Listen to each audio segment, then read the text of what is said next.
Hello friends. आज मेरे पास एक एबीबी का कॉन्ट्रैक्टर आया है रिपेयरिंग के लिए। इस कॉन्ट्रैक्टर में प्रॉब्लम ये हो रही है कि इसके ये जो कनेक्टिंग पॉइंट्स हैं, ये कनेक्टिंग पॉइंट्स में इसका जो बीच वाला टर्मिनल है, बीच वाला कनेक्टिंग पॉइंट है, उसमें बराबर काम नहीं कर रहा है। इस कॉन्ट्रैक्टर को हम सप्लाई देने पे जब ये पॉइंटों को आपस में चेक कर रहे हैं तो ये पॉइंटों के बीच में जो है हमारी कनेक्टिविटी नहीं आ रही है। चलिए मैं आपको ये दिखाता हूँ। ये मीटर को मैंने जो है रेजिस्टेंस मोड में लगा लिया है। अब यहाँ पे ये दो पॉइंटों को जो है मैं मीटर से मल्टीमीटर के दो पॉइंटों से मैंने कनेक्ट कर दिया है। अब यहाँ पे इस कॉन्ट्रैक्टर को मैं होल्ड करता हूँ। होल्ड करने पे आप जैसे कि देख पा रहे हैं यहाँ पे कोई भी रीडिंग शो नहीं कर रही है। एक बार मैं मीटर को भी चेक कर लेता हूँ। आप देखेंगे कि मीटर मेरा रेडी है, बट ये कॉन्ट्रैक्टर जो है होल्ड होने पे कोई भी रीडिंग शो नहीं कर रहा है। इसका मतलब ये है कि इसके जो अंदर के जो कनेक्टिंग पॉइंट हैं वो ऑक्साइड हो चुके हैं, उनमें कार्बन लग चुका है। उसकी वजह से बराबर काम कर नहीं रहा है। कभी रीडिंग आ रही है, कभी रीडिंग नहीं आ रही है। आप जैसे देखेंगे कि अभी रेडी है, बट थोड़ी समय के बाद में रीडिंग जो है चली जा रही है। तो ये प्रॉब्लम जो है अक्सर इंडस्ट्री में जो भी कॉन्ट्रैक्टर वगैरह जो लगते हैं, लंबे समय तक यूज़ करने से जो है ये कॉन्ट्रैक्टरों के जो इंटरनली जो पॉइंट होते हैं वो पॉइंट में कार्बन लग जाता है। कार्बन लगने की वजह से कॉन्ट्रैक्टर जो है बराबर वर्किंग नहीं कर सकता है। अब ये प्रॉब्लम किस लिए है? ये प्रॉब्लम के लिए चलिए ये कॉन्ट्रैक्टर को जो है मैं खोल के आपको दिखाता हूँ। इसके लिए सबसे पहले ये इसका कॉइल सेक्शन है जहाँ पे हम अपना इनपुट पावर इस पर अप्लाई करते हैं। जैसे कि आपको यहाँ पे दिखा रहा है, इसका पावर जो है 100 से 250 वोल्ट AC है। इस कॉन्ट्रैक्टर को खोलने के लिए सबसे पहले हमको जो है ये वाला पोर्शन, कॉइल का कनेक्टिंग वाला पोर्शन जो है इसको अलग करना पड़ेगा। चलिए मैं इसको अलग कर लेता हूँ।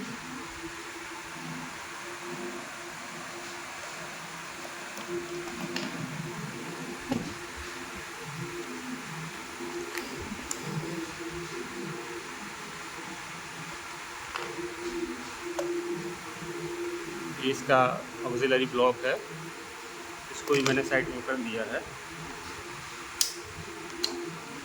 ये देखिए मैंने ये इसके कॉइल का सेक्शन जो है अलग कर लिया है। ये इसकी सेफ्टी के लिए जो है लगा हुआ था। अब यहाँ पे इसको जो है इसको भी मैं जो है अलग कर लेता हूँ। ये भी अलग हो चुका है। अब जैसे कि आपको ये दिखाई दे रहा होगा, ये इसकी जो है कॉइल है। इन टर्मिनलों पे वोल्टेज रहने के बाद जो है हमारा पावर जो है इस कॉइल में जाता है।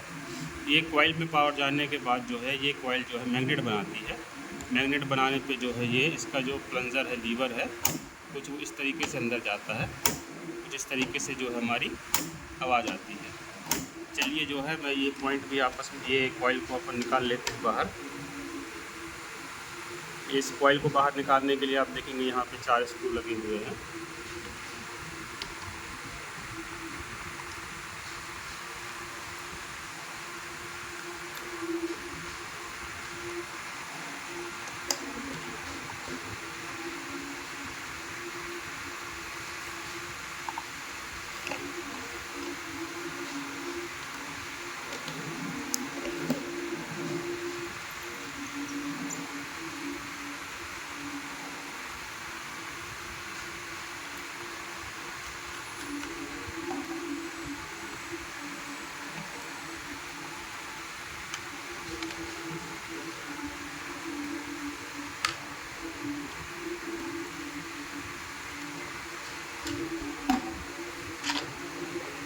कॉइल जो है ओपन हो चुकी है। आप जैसे कि देखेंगे यहाँ पे कुछ नहीं है, बस एक नॉर्मल कॉइल है। और ये जो है मेरे कनेक्टिंग पॉइंट हैं। जैसे कि आप देख रहे होंगे यहाँ पे 3 मेरे पॉइंट हैं, 3 पॉइंट इस साइड हैं, 3 पॉइंट इस साइड हैं, और ये जो है इसका मेन कनेक्टिंग पॉइंट है। जब इस कॉइल को हम सप्लाई देते हैं, सप्लाई देने पे ये लीवर जो है ये स्प्रिंग ये कुछ इस तरीके से रहता है। जैसे हम कॉइल में सप्लाई देते हैं, कॉइल में मैग्नेट बनता है, मैग्नेट बनने से क्या होता है, ये कुछ इस तरीके से जो है नीचे आके इन पॉइंटों के साथ में आपस में जो है टच हो जाता है।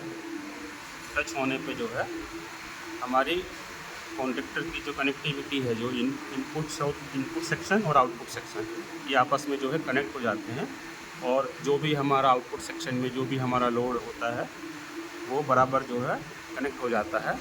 अगर ये तीनों पॉइंट्स में से कोई भी एक पॉइंट मिस मारता है तो जो आउटपुट सेक्शन में जो भी हमारा लोड कनेक्टेड है वो जो है प्रॉब्लम करने लगता है, या हमारी कोई मोटर हुई या कुछ हुई तो ट्रिपिंग वगैरह का इशू जो है वो हमको देखने के लिए मिलता है, या हमारी मोटर जो है वो ख़राब भी हो सकती है। अभी आप देखेंगे ये जो हमारी इस कॉइल के साथ में अटैचमेंट था, ये बीच का ये जो पॉइंट है, ये पॉइंट में आप देखेंगे कि अभी ये क्लीन है। इससे पहले ये कॉन्टेक्टर को मैंने खोल के साफ़ कर चुका हूँ।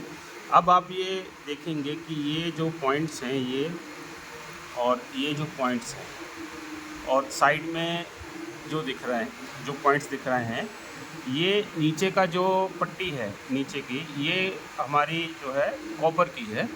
बट ये ऊपर का ये जो पॉइंट दिख रहे हैं आपको, ये साइज में A4 साइज में जो आपको दिखाई दे रहे हैं, ये पॉइंट जो है हमारे सिल्वर के हैं। अब आप सोचेंगे जी कि ये कॉपर का है, ये सिल्वर का है, इसे सिल्वर का ही क्यों रखा जाता है? इसको कॉपर का भी रख सकते थे, बट सिल्वर का रखने का क्या है कि जब कॉन्टेक्टर को हम ऑपरेट करते हैं और ये पॉइंट अगर हम जो है कॉपर के रखेंगे तो क्या होगा, बार बार ऑपरेशन होने से क्या होता है कि ये पॉइंटों में जो है ना ऑक्सीकरण होने लगता है। ऑक्सीकरण होता है, आर्क बनने लगती है। आर्क मतलब स्पार्किंग होती है बार बार अगर हम ऑपरेशन करते हैं, तो उसकी वजह से ये जो पॉइंट दिख रहे हैं ना, ये पॉइंटों में जो है कार्बन जम जाता है, कार्बन लग जाता है, ये पॉइंट्स काले हो जाते हैं। सेम ये वाले पॉइंट्स भी काले हो जाते हैं, और काले होने की वजह से क्या होता है कि हमारा जो सर्किट है उसमें प्रॉब्लम आने लगती है, ट्रिपिंग वगैरह का प्रॉब्लम आने लगेगा। और ये जो पॉइंट है, ये पॉइंटों में कार्बन लगने की वजह से जो है हमारा जो कनेक्शन है वो बराबर काम नहीं कर पाता, हमारी कनेक्टिविटी जो है वो बन नहीं पाती है। तो ये चीज़ को कम करने के लिए जो है यहाँ पे सिल्वर मतलब चांदी का यूज़ किया जाता है। चांदी को लगाने का पर्पस क्या होता है कि जब हम इसको मल्टी टाइम ऑपरेशन करें, या हम इसको ऑपरेट करें, तो जो हमारा आर्क होता है ना, स्पार्किंग का प्रॉब्लम या ऑक्सीकरण का प्रॉब्लम जो होता है वो इसमें नहीं होता है। ये सिल्वर जो होता है ना, सिल्वर में क्या है, सिल्वर हाई कंडक्टिविटी होता है, और इसका जो कोरोशन रेजिस्टेंस होता है ना वो अधिक होता है। और सबसे ज़रूरी बात यह है कि सिल्वर पे जो ऑक्साइड सरफेस बनते हैं ना, ऑक्साइड सरफेस मतलब कि इसमें आर्क होने की वजह से ये जो पॉइंट्स वगैरह जो इनमें कार्बन लग जाता है, या ये तो ऑक्साइड होने के बाद भी क्या होता है कि इनकी कंडक्टिविटी जो है ना वो बराबर बनी हुई रहती है। कंडक्टिविटी बराबर बनने की वजह से क्या होता है, जो कॉन्टेक्टर का जो परफॉर्मेंस होता है ना, वो परफॉर्मेंस को ये जो है बनाए रखता है। लेकिन अगर ये जो पॉइंट्स हैं, ये अगर हम सिल्वर का ना रखते, कॉपर के रखें, तो कॉपर में क्या होता है ना कि कॉपर का सबसे बड़ा रीज़न क्या है ना कि इसमें ऑक्सीडेशन होता है। अब ऑक्सीडेशन किस लिए होता है कि जब ये हवा के संपर्क में आता है ना, तो कॉपर ऑक्साइड की परत बन जाती है इन पॉइंट्सों के ऊपर, क्योंकि अगर हम कॉपर का यूज़ करेंगे तो हवा के संपर्क में आने पे ये जो है कॉपर ऑक्साइड की परत बना देंगे। और कॉपर ऑक्साइड जो होता है ना वो एक इंसुलेटर का काम करता है। अब इंसुलेटर का काम होने की वजह से क्या होगा, कॉन्ट्रैक्टर जो है क्या अपनी परफॉर्मेंस खो देता है, पहली चीज़। दूसरी चीज़ क्या होता है ना कि बार बार कॉन्ट्रैक्टर को अगर हम स्विचिंग करें तो स्विचिंग करने से ना इसमें आर्क होता है।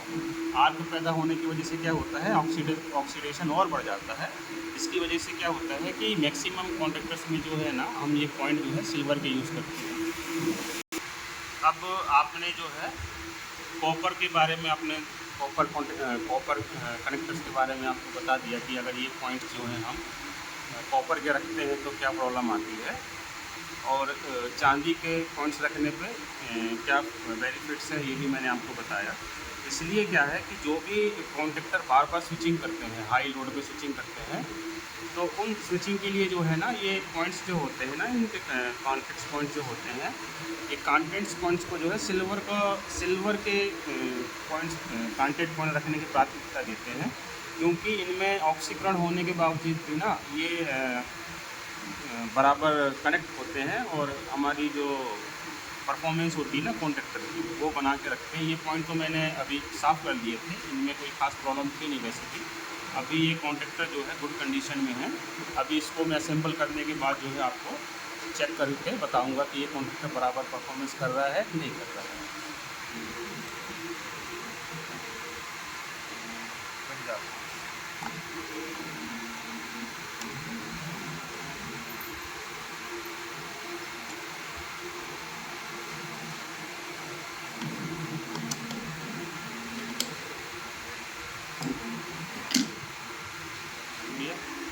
यहाँ पे ये कॉन्टेक्ट असेंबल करने के बाद में इसको हमने जो है 220 वोल्ट जो है दे दिया है।